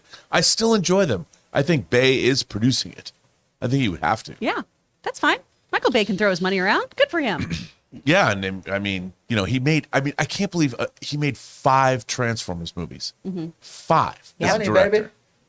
I mean, that's crazy. But hey, he made a lot of money. That first one was great. It was great. And then the third one I like. King Tannic says, yes, Transformers. Age of Extinction is a high bar. Oh, come on, man. But I think this could surpass it as my new favorite. Best day ever. Oh, yay. You're starting your December strong, bud. I'm glad this is the best day for you. That was a I'm excited strong for it. super chat. Well, yeah, I don't know. Age of Extinction, though, bro. Come on. James Argenta says, I would have loved to go to CCXP this year with the World Cup going on in Brazil. Oh, that's right. That's happening. I'm not aware of sports very much, so that'd be a Well- fun little double feature of things to do. The World Cup is the World Cup isn't in Brazil. No, is he talking about the next time? He's talking about Next the fact one? that Brazil's playing in the World Right. Cup. And the World Cup is Oh. happening right now. Yeah, the World Cup's happening in Qatar, Doha, In Qatar, right? yeah. Oh, interesting. Okay. Well, clearly still don't know about sports. Gabriel says, the show must go on, John. Ha, ha, ha, ha. And it is. Exactly. If you guys haven't been able to tell, John pieced out after our last topic just so we could keep Or if the you didn't flow of hear because everything. I didn't mute his mic Yeah. during the He commercial. told you himself. Yeah, he actually. let you know. Yeah. We're still doing fine. We're doing okay. Yeah. Suthius says, holy effing, I lost my damn mind watching that trailer. Beast Wars is my second favorite Transformers series. Yo, Primal and Cheetor and Rhinox. I can't tell who the bad guy is, but man, I'm excited. It's going to be I fun. love hearing that kind of Yeah. enthusiasm. We have a release date now. Oh, we do? When the poster came out this morning, it just said June 2023, and now it's June 9th, 2023. They have also added a ton of people to the cast, including Peter Dinklage and a bunch of people whose names I'm not even going to try and say. So, but it's exciting. It's exciting that not only did we get the poster and the trailer, but now there's a date and then a whole bunch of new cast members. That's Wow, awesome. I'm very excited. It's like they made this movie in secret, I know. and now they're telling us. I'm just excited fantastic. for the merchandise that's going to come out with this film. Those new Autobots and everything are going to be sick. It's going to be fun. Yep. Yes. Hot toys? Come on. Garrett says, hello, gang. What are some of your favorite movie studio title cards? Ooh. So like for the actual studio or yeah. or like what studios have done for certain movies. Well, I like it when they alter the Yeah. title cards, like with Universal and Waterworld. Or Matrix, remember? It Yeah, did that- Matrix. Paramount and Sonic. Yeah, Giving but me those Waterworld, the rings. world flooded, the earth flooded that, and then like when they'll put snow on the 20th Century Fox logo. It's almost to the point where I think that should be required, especially if you have a big property. You don't just go with the regular logo. Yeah. You go with the Oh, and go all out. the recent one too for Wakanda Forever was just like beautiful Oh, for yeah. the Marvel one. Later Oh. Harry Potters would do it where like the WB would like be in a storm cloud and Yeah. then Yeah. whatever. I love that. Those were all really rad. My favorite logo is 20th Century Fox, though. I dream of one day making a movie with that logo on it. Now it's 20. Pardon me. It's now 20th Century Yeah. Studios. Oh, that's true. So, Alan Gonzalez says the thing I said about Chapek hiring Ezra Miller was a joke. Laugh out loud. And that after Iger returned, now we love Marvel again with Guardians. Did we not love Marvel? I always loved Marvel. I've always loved Marvel. Yeah. I also don't remember the Chapek Ezra joke. I think that was there. That was on it Open Mic. yesterday. Oh, okay. That's why I don't know. I wasn't here. Yes. Was it funny though? Just checking. Fifi says it was confirmed the villain for Transformers will be Scourge, but not the G1 version, but the Transformers Robots in Disguise version, which honestly makes me so happy. Laugh out loud.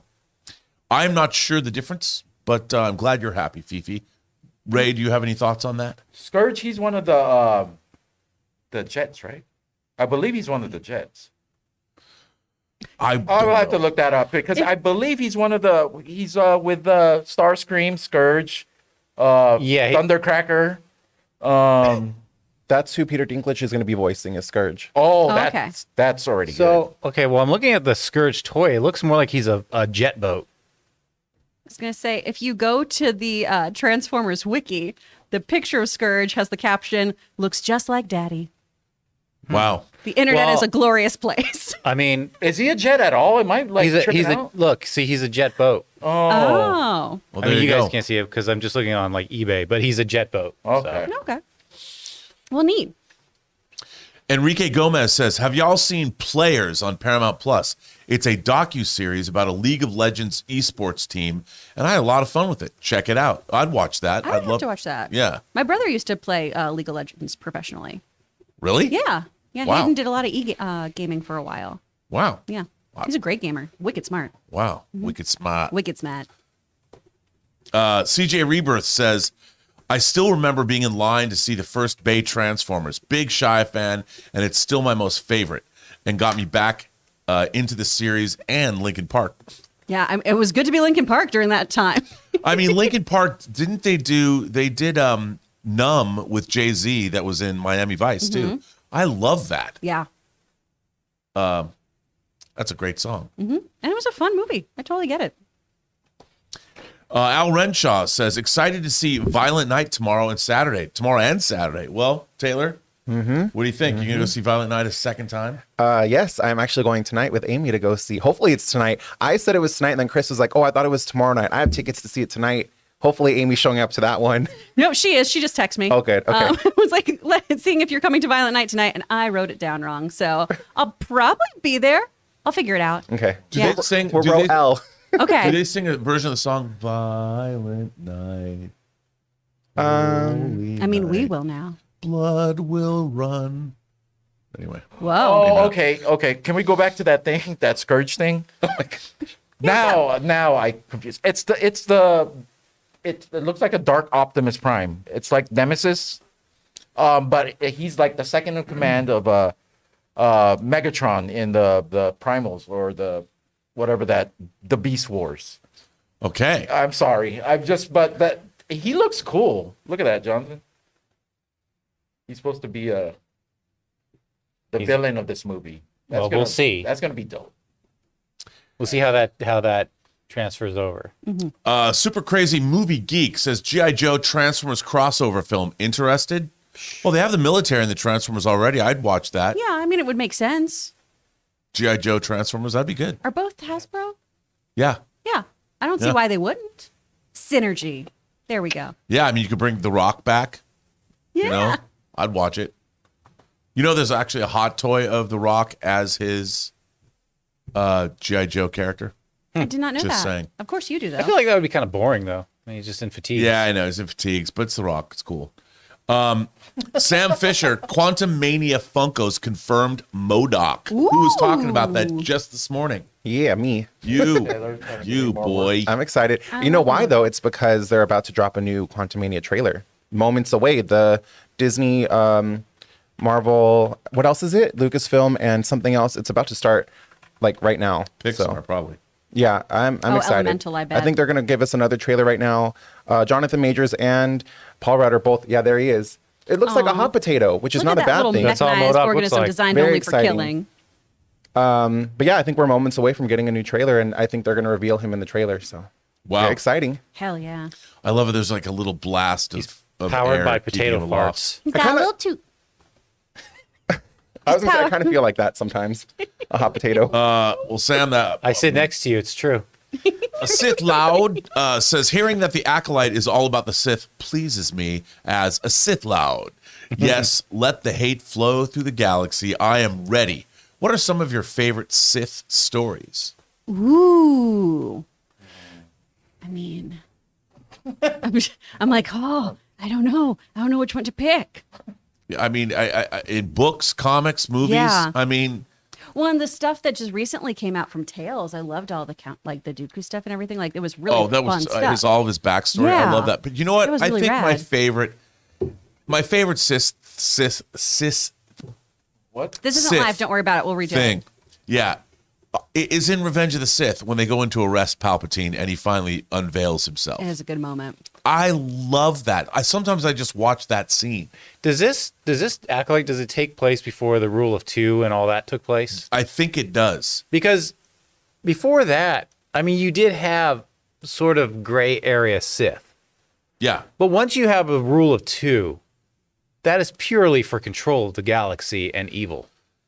Is it though? Yeah. I mean, you know, what are they going to do about like plumbing on Coruscant? I don't- If the Sith take over, is that part of their plan to stop up the plumbing? They're not. They have gonna little make- fascists to do that. I mean, what?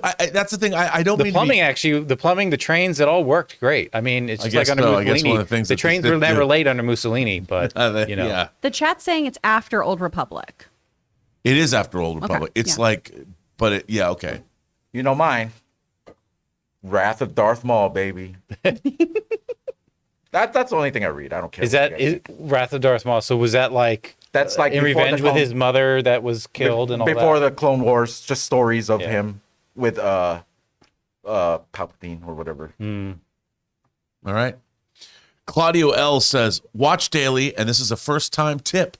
Love from Indonesia. Wow. Claudio L. Oh, we really appreciate you watching and thank you so much for your donation. That's really awesome. That's very cool. Yeah. All the way from me. That's a long way away.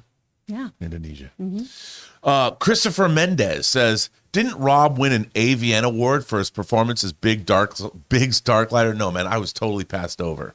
Oh. I'm sure somebody like either John Doe or Stephen Delacroix or you know somebody or James Dean.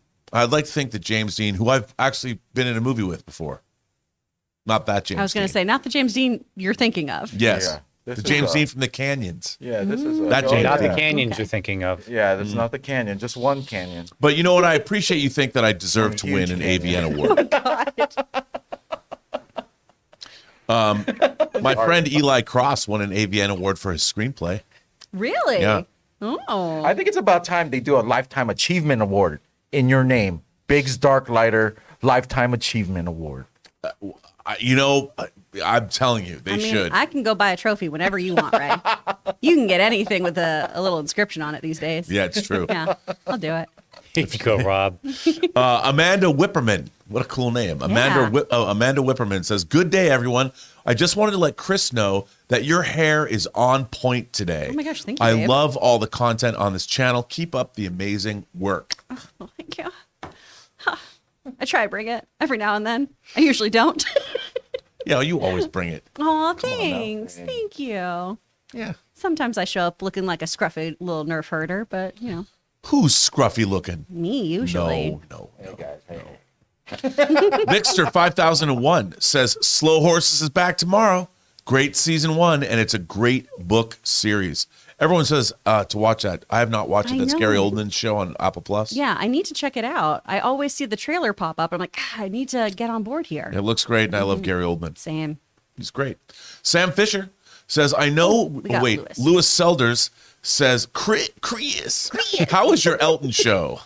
I went to 2 of the Dodger Stadium shows. Oh, dang. Lewis, which ones did you go to? Oh, my gosh, because I went to the Thursday night one. This isn't internet. He can't answer you. He can let me know in the chat. Okay. He can message me. I multitask while I'm on the Oh. show, man. I gotta went be to focused. the Thursday one, and it was amazing. It was so fun and good. But at the same time, Logan and I left and we're like, do we go to another concert ever? Because it was magnificent and just moving. So I loved it. I had a great time. Well, there you go. I also ate my first Dodger dog, which was disappointing. Oh. Yeah. Wasn't don't a have Dodger maybe- game. The problem is they don't have onions there. To me, Oh, is it's that what like- makes it? Yeah, man. I love onions on hot dogs. And they don't have onions there. They don't have onions anywhere. Yeah, it was Costco, just- it was nowhere. just It's plain not a hot dog. Dodger dog if the Dodgers aren't playing. It's Yeah. just a I'm hot never dog. Then you going to had- go when that's happening. No, there you go. Sorry. Sam Fisher. Sam Fisher says, I know we rag on Hallmark, but what do you think of the budget of a Hallmark? But what do you think the budget of a Hallmark movie is? Because they make dozens a year. Oh, I mean, we can just check that real quick. Hey, I mean- Taylor, would you mind looking up just any old Hallmark movie and its They budget? use the same set. Yeah, Well, that they probably do. They probably shoot in the a lot same of the place. same There's a wardrobes. bookstore with a coffee Brought to you by shop. Mar There's Vista some kind of Entertainment. faux. I actually thought. Oh, it was yeah. okay. I wasn't talking. I'm sorry. I actually thought I saw a Hallmark movie where they're filming a Hallmark movie in the background behind it. So Dang. there's this website. I don't know if it's legit or not, but it's called Oops Money. It says That's get off that site. That's not safe for work. it says that these feel-good movies are filmed in only 2 to 3 weeks. That's shocking, with a micro budget of $1 to $2 million per movie. Yep. So That sounds That about makes right. sense. And I would have guessed $1.5 million, so I was right in Yep. Man, that's a lot of money. I know a lot of times It's not too, that much. Most TV episodes these that days shit? cost 5 to 10 million. sorry. Yeah. Well, and a lot of them too, it varies between whether or not they use SAG-AFTRA actors or Right. non-union too, which is another thing. And typically when it's SAG, you're on an ultra low budget, so you're maybe paying your actors like $125 a day. That's Yep. not always the case, but it is a lot of times. But now it's become a hip thing to be in a Hallmark Christmas movie. Yeah, it? you have to have a Hallmark reel though. You have to have a reel that does not have like swearing or inappropriate stuff. You really have to just like show them a nice, shiny, clean, bright, happy reel. Man, I could after they'd know I was Biggs Darklighter. I couldn't get that job. Yeah, I swear so much in everything I'm in and Yeah. in life. No. CJ Rebirth says some of the best DC VAs I've heard are from the Cartoon Network Teen Titans show, especially Ashley Johnson's Tara. That's voiceovers, or Yeah, Ron voice Perlman actor. as Slade, voice actors. Oh, Yeah. yeah, I agree. I thought Ashley was great, and Ron Perlman was also great as Slade. Yeah, and both are actors too who can do either medium super well. They Yep. do great on camera work. Ashley also is obviously a phenomenal mocap actress too with her work on The Last of Us. And Ron is just, wonderful at everything he does. Yeah, hard agree. Those are wonderful actors to point out. Yep. A Sith Loud says, I have another song by Murr's Superhero Pool Party. It's basically a rap about a dad telling his son a bedtime story about the time he threw a party. Oh, are you aware? Superhero Pool Party. I would listen to that song. I'll check it out on Spotify. Yeah. Never heard of them. I like the whole premise behind that song. Yeah. Really not that funny. Sends in a super chat and says, theory, the 10 rings are connected to Cocaine Bear. It all makes sense. Yeah. no, that's the 10 lines. Da-na-na-na-na-na-na. I'm proud of you. That's good. Thank you. That's good. Evil Broomsticks says, any suggestions for a good mic under $150? Ooh, I mean, it's going to be a USB, so that has its own issues. Yes. You can get refurbished mics. Amazon and Sweetwater. I would prefer you shop at Sweetwater because you have an actual audio engineer talking with you. But you could get a used AT2020 Plus, the USB mic. That's what I use as my travel mic, and it works quite well. I know a lot of people use that for audiobooks too. But really, you're looking at something that's going to be at least over the 200 mark, plus the accessories that go with it, usually for a good one. Do you have any Wow. thoughts on that, Rob? You know what? I don't even know any microphones under 150 Yeah. bucks. So I was gonna say the 1820 Plus I think starts at $199, Yeah. and then you can find it refurbished for less or on sale or something like that. You and I both use Shores, right? Yeah, well, I have my Shores, but I have never actually implemented them yet. Really? I have it right above me. I'm going to do that, I think, this weekend. Ah, it's a great mic. Did you get a cloud lifter? Yes. Okay. Yes, I did. Good. People in the chat are saying Blue Yeti. The Blue Yeti's fine. It's fine. But isn't it not more than 150 bucks? No, I think that's right there. I There's want to say that's $99 one. yeah, it's a $99 okay. Yeah. mic. It's all entry right. level. Yeah, I have a Blue Yeti. You just have to play with it and get it the right. Yeah, Everything has to be right. that's why the AT20 Plus. Well, that's not funny. Come on. He's being sweet and helping people. Wow. I believe in you. Alan Gonzalez says, and super excited for Saint Seiya. Love it. Yeah, That's gonna be fun. I mean, it is. I can't wait to see what that's going to be like. I know. Live action. Woo! It's gonna be weird. It is going to be weird. I hope it's like just really horrifically violent. It probably will be. Yeah. It'd have to be. Right? Sorry, I was playing my Blue Yeti. Wow. Okay. Oilers Workshop says, as long as I get a Dinobot and Black Arachnia, I'm good. Ooh. Ray has feelings about this. That was a heavy sigh. It's just because the Michael Bay, he gave us that dinosaur, right? That Dinobot. Like, I don't want to go back there yet. Yeah. I want to fair. move on for a second, just for a second. Then you Okay. could bring Grimlock later. You know, he's one of those cards that you pull later, like the Sentry. When you're really struggling, you pull out your ace card. Those are the Dinobots. That's later on. They don't need it right now. They're coming off of Bumblebee. Y'all, consult Ray Aura. Come on. No, I'm just saying. I didn't know who Scourge was for a second, but yeah. Consult me. I just know from the internet that he looks like daddy. What does that mean, you guys? Why do you post things like this? We can't ask Taylor. No. Oh, because I don't have a dad. I get it. Joke's on you guys. I don't have to buy my dad a Christmas present, so I saved some money there. And I'm sorry, Rob's not cruel. I just want to make it still clear. Yeah. Taylor always makes fun of his. That's very true. Yeah. I was thinking it would be something we'd all play along with. Now I feel bad I brought it up. No. Sorry, I'm still recovering from you saying that I have a Blue Yeti I just have to play with. Claudio The L. blue. Claudio L says, can the U.S. defeat the Netherlands? That's, of course, in the World Cup. If Come on, they Chris, believe can they? anything's possible with the right attitude, Oh wow, that's just like I don't know. so generic. I don't know. I always feel don't like we're like playing it. catch up to every European football team. We've been doing well. Though, We've been haven't doing we? well. We've We did. been winning things. Yes, we have. The See? problem is we got one of our best players injured the last game. Yeah. So if he's 100%, we got a great shot. I mean, it's just The one Netherlands, game. man, the Dutch, they're rough. They're rough and tumble, though. Can we beat the Dutch? I like any games where it's just down to one game. Series, that's where you got to take into account everything else. One game, anything could happen, just like in football. I know, but it is we're in the knockout phase now, Yeah. so. But we made it. Made it to the knockout phase. What does the knockout phase mean in soccer or It's football? well in the World Cup, the last 16 teams. When you lose, you're out. Oh, So you play it down to we don't give out There's one participation winner. trophies It's at like, this no. level. Oh, okay. no participation. No Trophies. orange slices. No, Bummer. none of those. Oh, Nope. Fernando Rodriguez sends in a super chat and says, I just wanted to say, hi, crew. Physical media for life. Yes, Aw. you know it. look You at him know it. parking his shuttlecraft and. Hey, man, you know what? I got not just in the mood for love. I finally, I have my Starship Troopers Steelbook, 4K Steelbook coming to me. Friggin' love Starship Troopers. Can't wait. So Starship fun. Troopers is great. Games and theory. That's what Doogie what it's Howser all got. about, yeah. I'm telling you.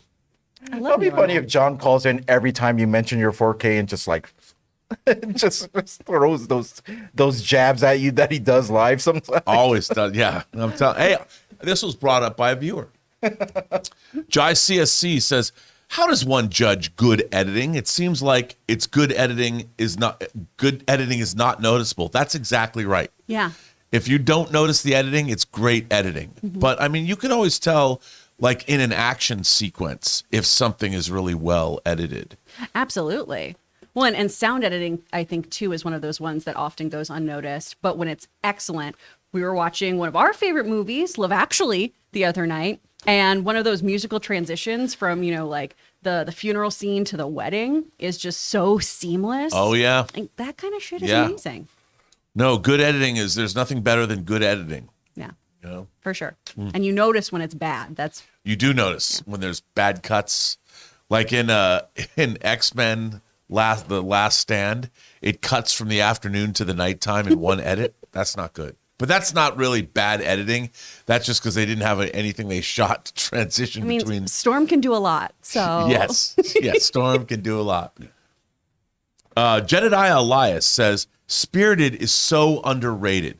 I love the chemistry between Will Ferrell and Ryan Reynolds, and songs by Pasek and Paul were some of their best. Takes Christmas Carol's story in a creative new direction. Has John seen it yet? I don't know if John's seen it. I've seen it. I've seen it. I liked it. It's adorable. It is adorable.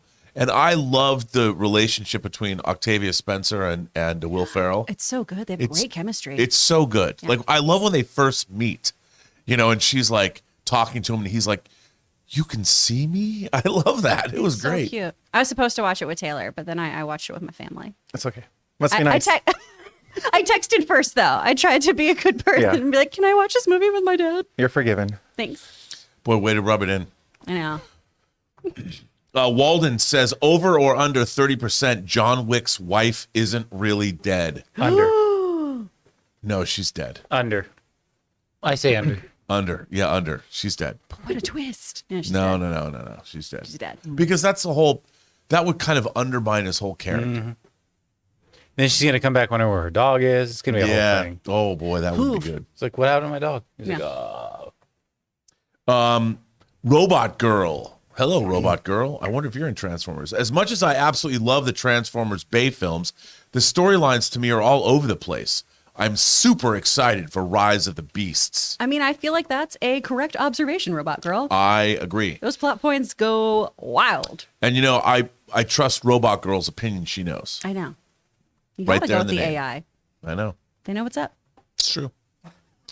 Hoopsuni says, are you able to explain what the reference to another movie is at the end of the menu with a spoiler warning? I've been dying to know what you meant. I know. Because it was John and I talking about it. Okay. Do you wanna put up the spoiler? But I mean, It's not really a spoiler though. It's let's give look. I haven't seen it yet, so there is no spoiler warning because I'm sorry, we can't. I still haven't seen it either. wait, Yeah. it's not even a spoiler. It's just a similar movie. But we haven't had a chance to see it. Okay. Yeah. Okay. So Give us a little bit more time. Yeah. Give us a little more time, and then Hoopsuni, we will try to loop back around on you. Yeah. All right, guys. You're just disappointed. You just disappointed the viewer. Poor but that's okay. Hoopsuni. DJ says, I'm ready for a new Starship Troopers. Sorry, not sorry. I'd love to see, they've been trying to do that. They've been trying to remake. There is plans afoot, at least there has been at Sony, to make a new Starship Troopers movie. I wouldn't mind seeing one that skewed closer to the book itself. Same here. I would love that. And Although I love the first movie. I love it. first movie's super fun, and the anime is my first job I ever did. Wow. And the voice of a whole bunch of the AI in that. I like that animated movie. It's fun. Yeah, it's good. I didn't know that. I'm going to have to watch it again. The Super Crazy Movie Geek says, time travel in live action Star Wars. Interested? No. Not really. I don't want that. I mean, I'm someone who does love time travel. Like, I'm a huge Doctor Who fan, but I don't really want it in my Star Wars. Yeah, no. I don't need it. No. It's too, although they've got there is sort of that thing that was introduced. There's time travel. Well, yeah. I don't like that though. No. I don't think time travel, because if there's time travel in the Star Wars universe, just go back and prevent everything from happening. Yeah. I don't want that to happen. No, I like ramifications. Yeah. Yeah. Nope. He asked. We're not interested. Adam Henson says, if Beast Wars Megatron is in this Transformers movie and voiced by David Kaye, I will literally cream. Oh, good for you, Adam. Yeah, cream it up, baby. Well, and we sure hope that happens for you.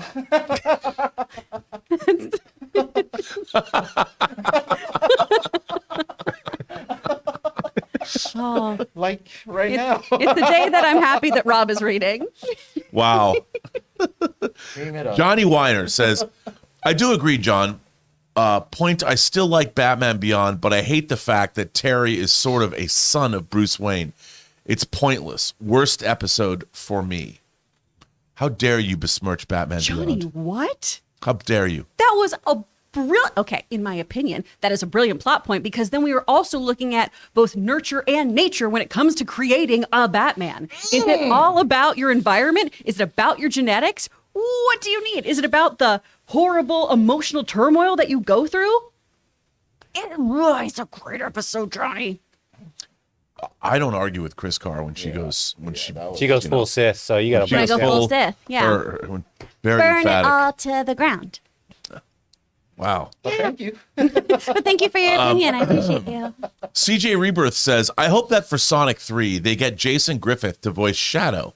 He voiced him and Sonic from 05 to 10, and to me, he's the GOAT. Not sure if you know of him, Chris. Do you know Jason Griffith? I'm not aware of Jason Griffith, but I would love to see more of the folks who are actually behind the voices in the games be part of this. Obviously, Ben Schwartz does a phenomenal job. I thought Idris Elba did a pretty good job as Knuckles, but having, Colleen as Tails was huge and she crushed it. So I think bringing in more of the actual voice actors really just benefits the franchise. I've talked about this whole bunch on the show. Certain actors can dive through different mediums really flawlessly. Jack Black, I think, is a great voice actor as well as on-screen actor. Ben Schwartz, I think, is just phenomenal in any medium he's in, whether he's on stage, voice acting, or screen work. Some people just don't bring their A game, though, as voice actors. It's a very different muscle that you're using, right? The camera picks up everything when you're acting on camera.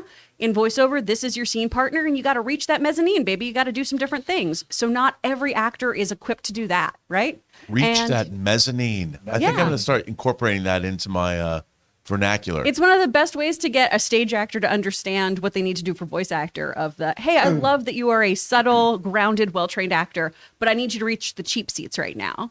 And then, oh, okay, I need to push this a little more. I need to do a little more.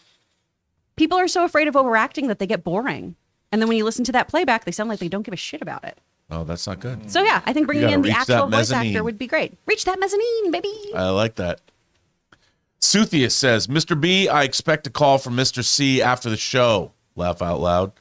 I hope we don't get a call from Mr. C after the show. That means we're in trouble. I think we've done a lovely job today. We've just been delightful little angels who've done nothing wrong. I agree. I concur. I just like Catch Me If You Can. I concur. Yeah. I didn't appreciate OBS deleting my Mint Mobile audio file. Well, that wasn't your pretty not fault. cool, but That was the tech revolting against us. Al Renshaw says, Deneve could do Avatar, did Blade Runner 2049 and Dune. You know what, Al? I think what James Cameron was talking about, remember, with the Avatar films, it's all about that motion capture. And if you are not, like, Denis Villeneuve has, he uses a lot of real sets and things like that. I don't know if he would be the best director for an Avatar sequel. I mean, he's made some of the great, like, I love Arrival, I love Dune, and I love Blade Runner 2049. He's a phenomenal fantasy filmmaker. I mean, But could he do Avatar? yeah, I honestly would look to somebody who's really been crushing it with mocap in video games, like a Tom Keegan, who's won BAFTAs for his work in that. Yep.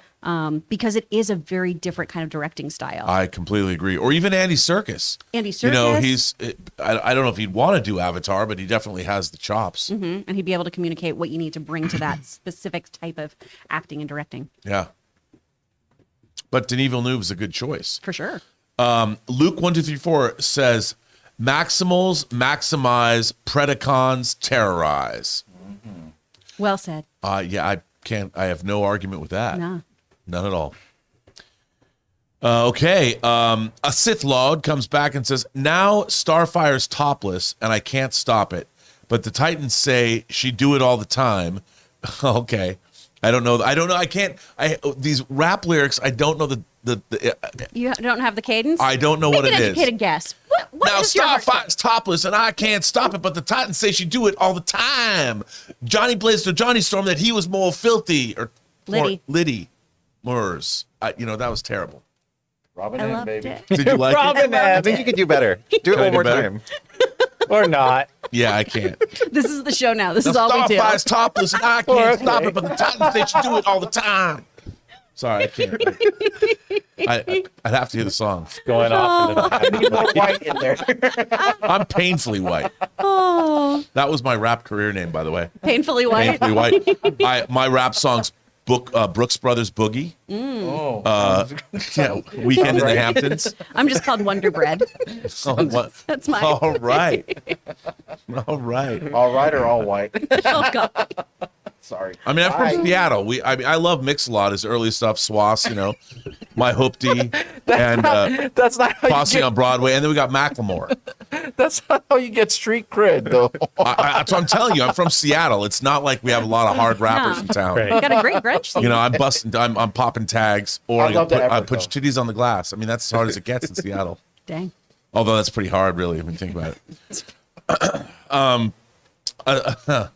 Irene Jobson says, "I can't wait to see the horror Grinch movie kinda feel like and we're in it. still Blood and Honey."